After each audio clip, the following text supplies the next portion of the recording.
Hey, T-Vac. What's up, T-Vac? You guys know what I'm talking about. Um, Thanks for participating in the fully online week. I hope you guys took the opportunity to rejuvenate as you were instructed to do. Um, Family television is the topic for today. And I, I'll just tell you a story that sort of the story behind this little experiment of Leave It to Beaver, Growing Pains, and Modern Family. So, as you know, as it has been mentioned often in this class so far, I was born in 1973, so you didn't know that. Um, which means I'm a child of both the 80s and the 90s. So, that explains a lot, I think. But I grew up watching Leave It to Beaver reruns. So I knew that show even though it was on before I was alive. Um, it had quite a long life in syndication and things like that. And then, my wheelhouse, my formative years were spent watching the family sitcoms of the 80s. So Cosby Show, Growing Pains, Family Ties, and the like. So I have a connection to that. It's, it means a lot to me. And as the 90s hit, sort of TV started to change. Like, it's always changing, but the 80s was very much the golden age of sitcoms. You might have seen it referred to as. Um, and the family sitcom in particular. Well, the 90s changed things a lot. The workplace sitcom or the urban sitcom sort of took over. Um, and shows like Cheers and Seinfeld and um, Murphy Brown and like all these really popular sitcoms weren't focused on the home anymore. Either focused on a workplace like Cheers or like Spin City or something like that, or just like Seinfeld's like New York, Friends, New York, right? Or a location, urban sitcom, as it's called. And the move was away from family TV. The last sort of hope for family television, family sitcoms, was TGIF, the TGIF ABC Friday night lineup, which kind of was still like Family Matters and Full House and Boy Meets World and all those kinds of things, which I was all in on that. So like it was such a big part of my life that in the 90s, as I was getting older, I still was like searching for it, and that's where you would get it, TGIF. And then, you know, there was just this gap, and then I became a parent in 19 I'm sorry, in 2000. Got married in 1998. Um, Became a parent in the year 2000, and thus began my search for something on television that I could sit down and watch with my family and just sort of get that feeling that I got when I was a kid watching Growing Pains with my family. Um, and I looked around, it wasn't fucking there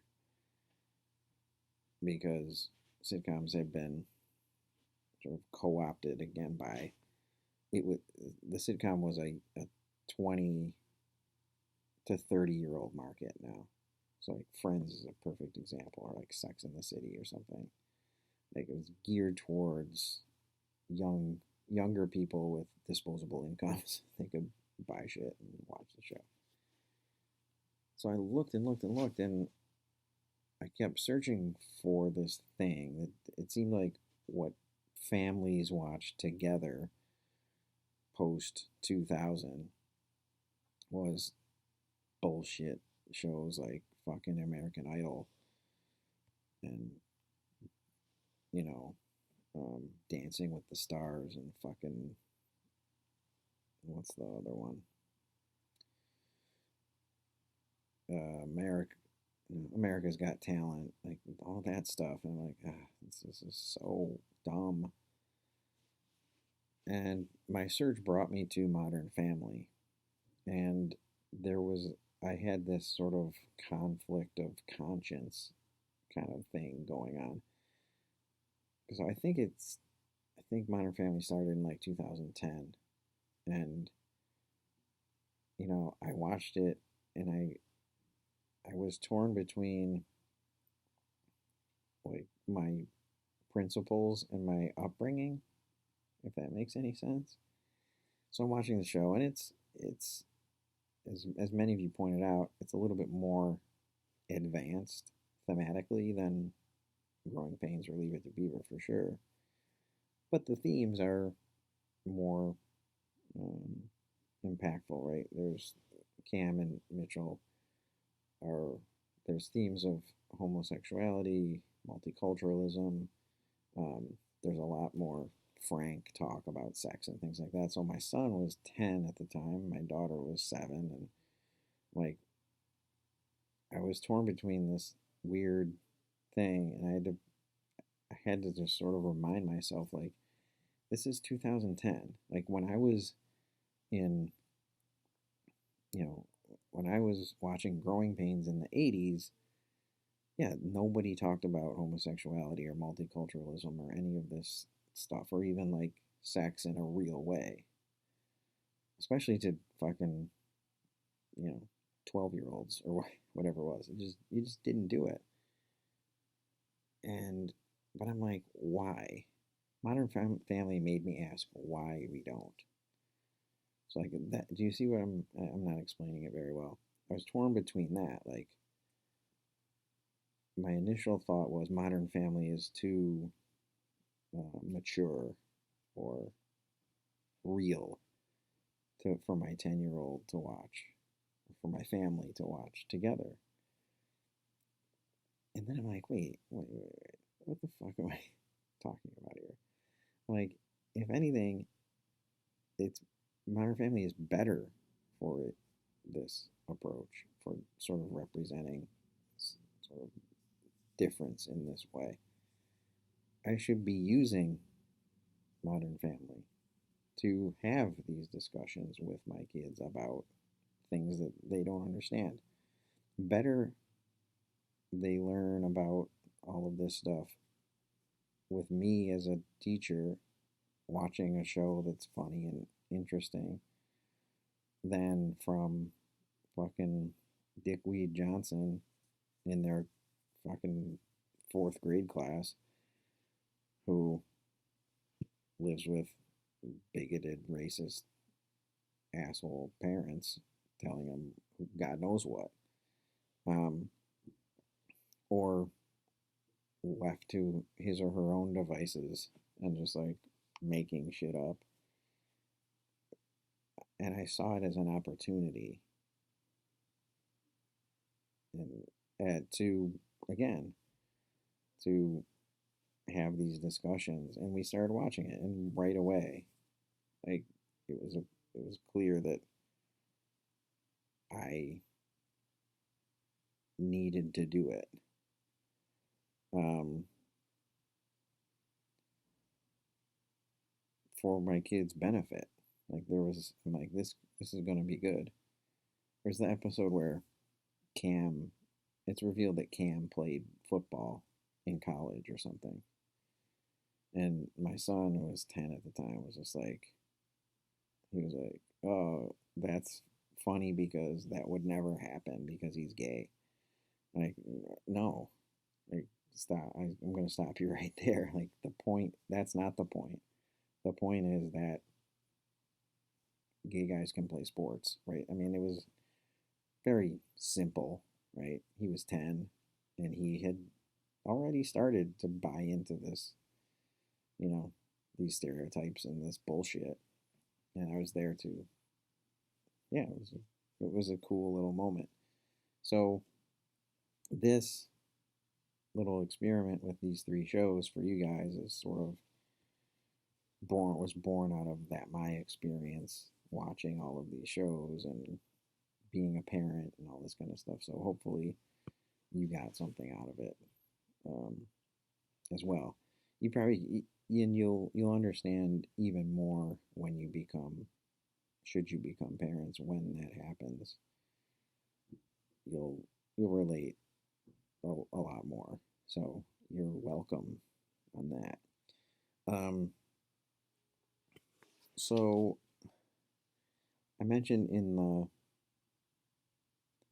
the description, like this, a lot of this is about which came first, the TV or the stereotypical shitty behaviors that we exhibit, right? Like which is pulling the strings, right? Is TV making us shitty, or are we shitty and TV's just saying, hey, you're shitty.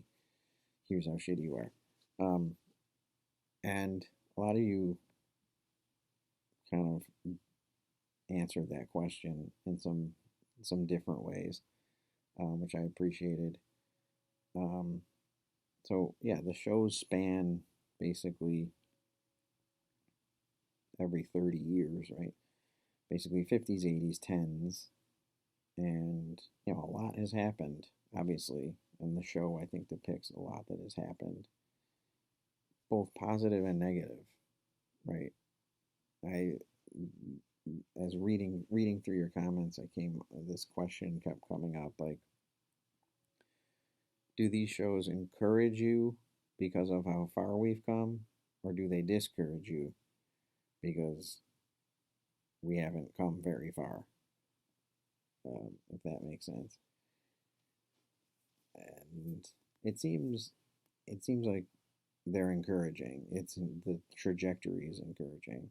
I think maybe I don't know. It all depends on your perspective and your experience. I think, um, but that's just an interesting idea to think about. Now, I skipped over the '90s in this little trilogy, um, but coming and this is such a almost uh, an obvious progression from the '80s, which was the golden age of the family sitcom, and like you know, perfect families and all this kind of stuff, and you know, kind of mostly insignificant problems or scrapes that are solved in 22 minutes, and everybody goes home happy and just reset for the next episode. From that sort of the perfect family in the 90s, you started to see like imperfect families, right? Which were, I think, far more realistic.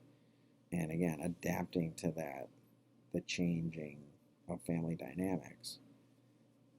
Like, if I usually say in the 90s, dysfunction was the new function in terms of family dynamics, typified mostly by Married with Children and shows like that. Again, take away the TGIF lineup with Step by Step and Perfect Stranger, like all that stuff. Take that away, and you're left with basically The Simpsons and Married with Children are the two that typified this, where it was like dysfunction is the new function.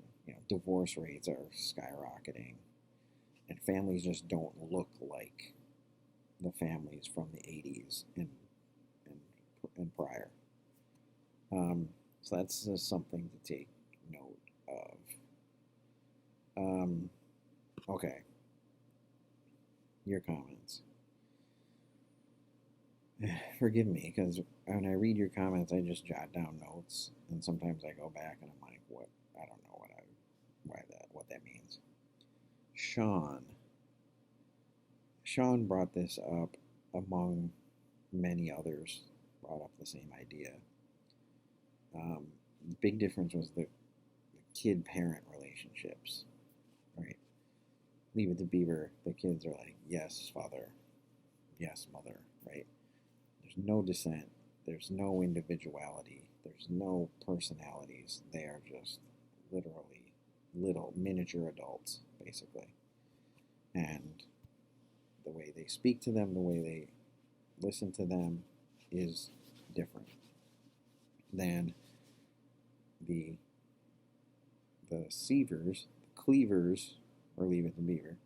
The Seavers were growing pains, right? Mike's kind of this, he's a rascal, right? He's kind of rebellious, and Carol is not, right? She's sort of by the book. She's the bookworm. She's smart. She's obedient and all that kind of stuff. And then Benny is the right. He's just kind of he's the shit show, right? He's just a kid. He's a mess. But Mike's relationship, especially, but even Carol in this episode, where they're like, there is dissent, there's rebellion, there's talking back. I think some of you use the word sass, which was nice. And then Modern Family, like, all bets are off. The line is gone between parent and child for the most part, especially in the Dunphy house, right? Haley's, Haley, most specifically, is just sort of like a lot of talk, a lot of back talk, a lot of this. We're equals now, and we can talk about that for a long time. Which is the best? I don't know that there is a best. Speaking from a parent's perspective, I would love for my kids and kids in general these days to be more like, not exactly like by any means, but more like the Cleavers, in that they respect their parents, at least. So I guess I'd go back to the 80s, I guess, right? Because they clearly respect their parents, but there's some give and take, and the parents are saying, hey, you can be you and not a robot, but there's a line, right? There's still clear demarcation between parent and child, and there should be. Melissa brought up this idea of less rigid, more fluid family dynamics. I just liked how you phrased that, right? Like, Leave It to Beaver was almost this 50s American family instruction manual. And I think people looked at the show that way, like, that's what we should look like, right? It kind of created the notion of the perfect family, which, by the way, doesn't exist. Like, I think that's something we learned to accept in the 90s, when it was like, listen, all this stuff is fantasy.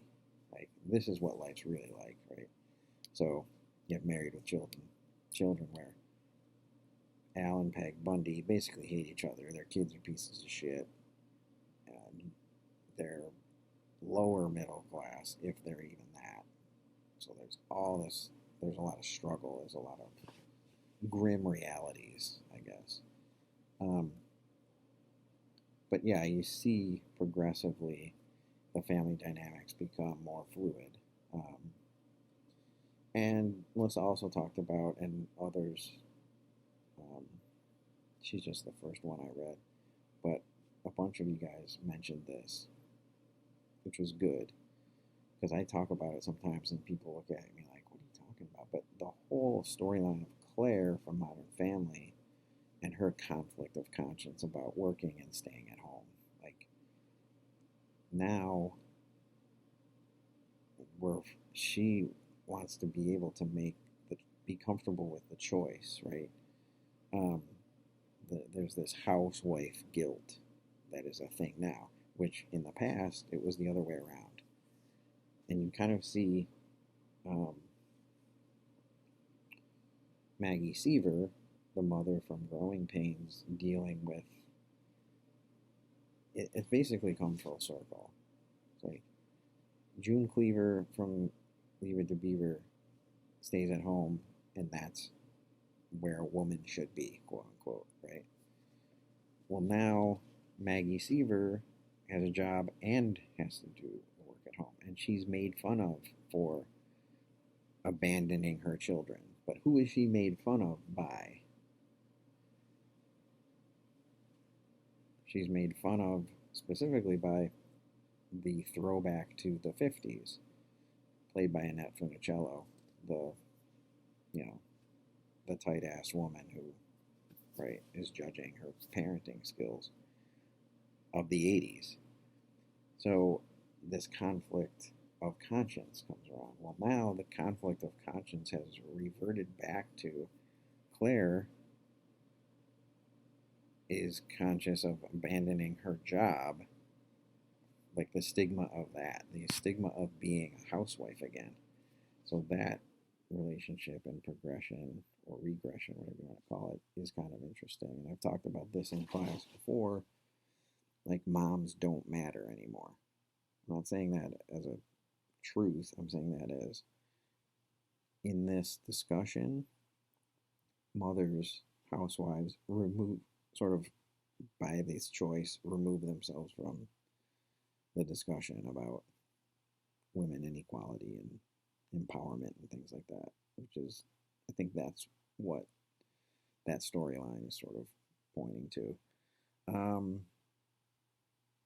summer, summer just for me really sort of crystallized the breakdowns of the show, these shows, right?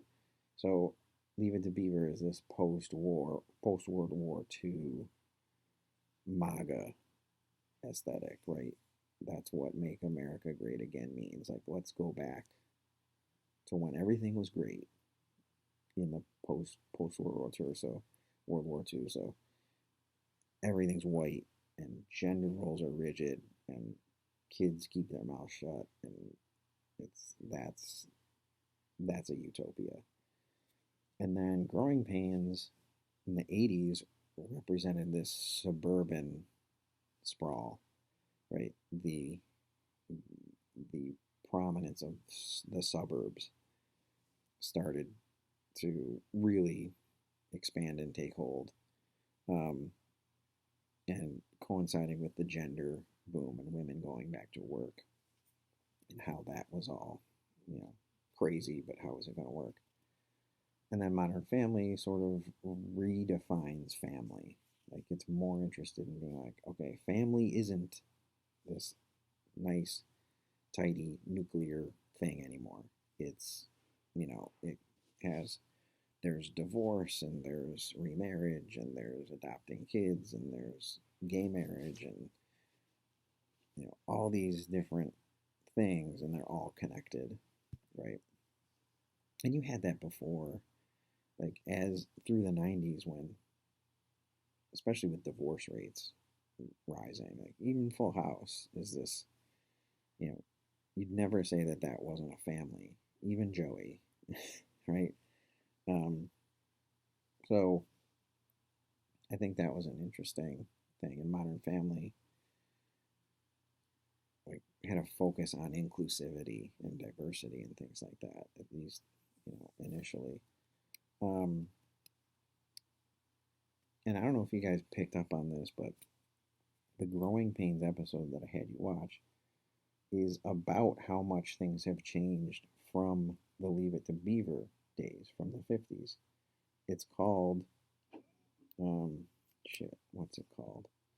Anyway, the woman who runs the PTA and the dance is supposed to represent um, the the Cleavers from, and those traditional values from the 50s.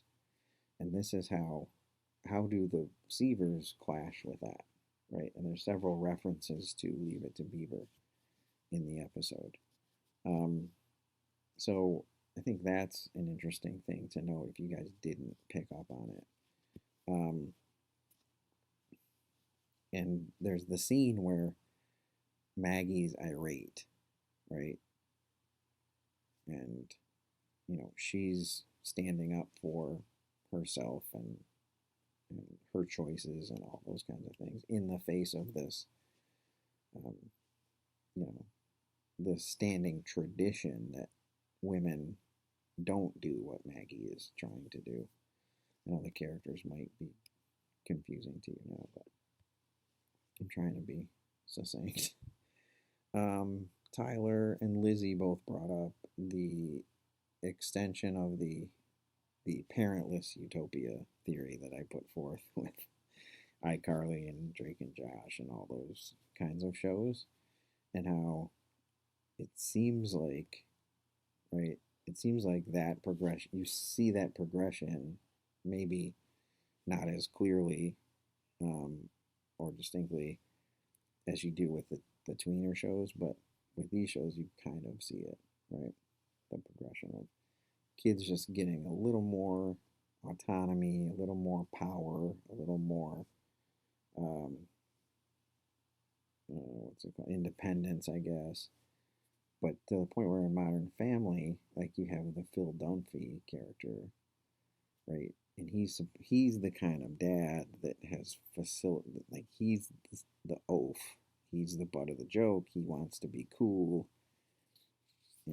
He's supposed to be there to be like, that conflict of, am I their friend or their parent? And he wants to be their friend, and like how that's so easy to take advantage of, and those kinds of things. So I liked that you guys tied it back to all the iCarly stuff that we talked about.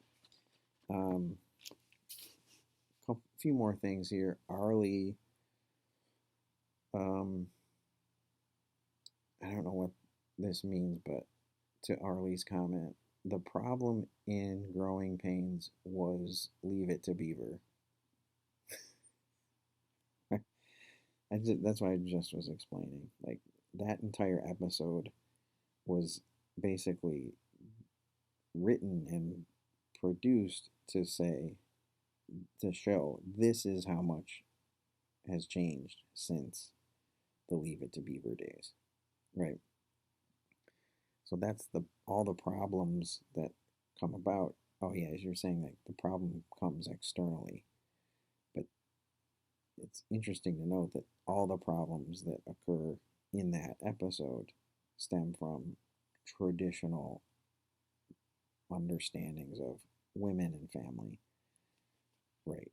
And it's in response to that or rebellion of that. Um, Family looks different now, is what I wrote. I don't know what, maybe that means something to you. um, Abby, Abby was the only one I think to say in response to the question of is it dictating culture or reflecting culture, that it does both. And I think it's a pretty safe answer. But correct. I think it's a it's a symbiotic relationship. Like there are definitely elements of TV that are reflecting our actions and behaviors and desires, and there are um, times when it's sort of telling us what to do or imposing its will on us, if you will. So I tend to agree. Like the question is kind of loaded. Like it's not one or the other. It's probably a healthy dose of both. Um, RB Dubs. I just wrote the perfect family doesn't exist. I think that's the point. I think the 50s, Leave It to Beaver wanted to have an example of the perfect family, at least by those standards, and wanted people to try to live up to it.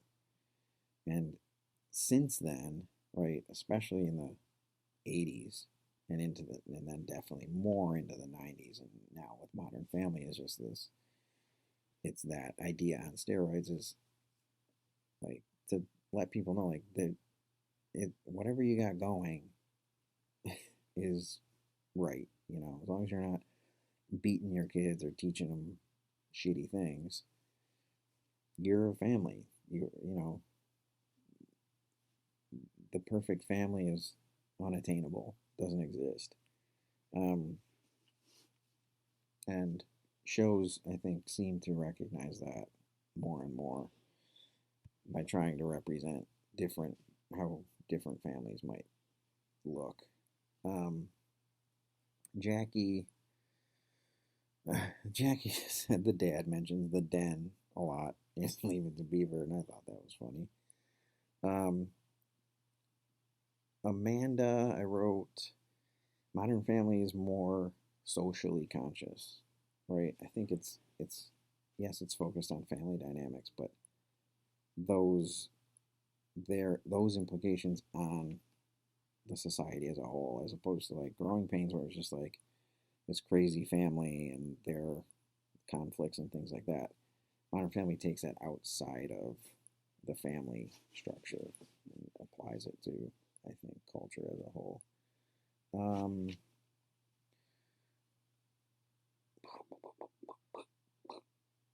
I think that's about it.